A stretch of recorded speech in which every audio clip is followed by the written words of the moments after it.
আমার দুটো বাচ্চা আছে, কিন্তু একটা মাত্র কি আলাদা জীবন সরকার তো আমার খোঁজখবর নেয়নি।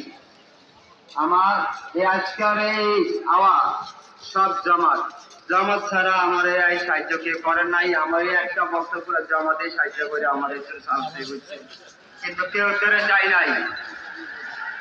আমার 2024 19 তারিখে আমি গুলিকায় আছে, সেই 19 তারিখে এই 19 তারিখে জামাতের অ্যাম্বুলেন্স নিয়ে আমার ঢাকা মেডিকেল করতে দেয়।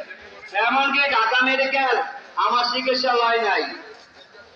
ঢাকা মেডিকেল 19 তারিখে আমার চিকিৎসা হয় না। পুলিশকে আমারে কিছু ফালিয়ে দিয়ে দিচ্ছে। আমারে শুক্রবারে সন্ধ্যার সময় ঢোকাইছে ঢাকা মেডিকেল, কিন্তু আমারে পুলিশ কেছে এরা ঢোকাইতে পারতেছে না। থানাতে অনেক করতে হবে, আর ওরা আমার ঢোকাইবো।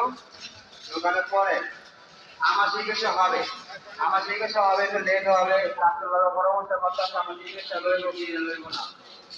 হঠাৎ করে এক জমাত এক ডাক্তার আসে আমার এই চিকিৎসা নগদ করে।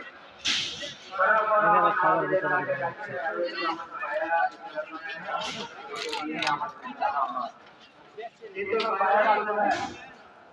এই বাংলাদেশে কিন্তু জুলাই আন্দোলনে যারা যারা আমার এলাকার ভিতরে কিন্তু কোনো সরকার কিন্তু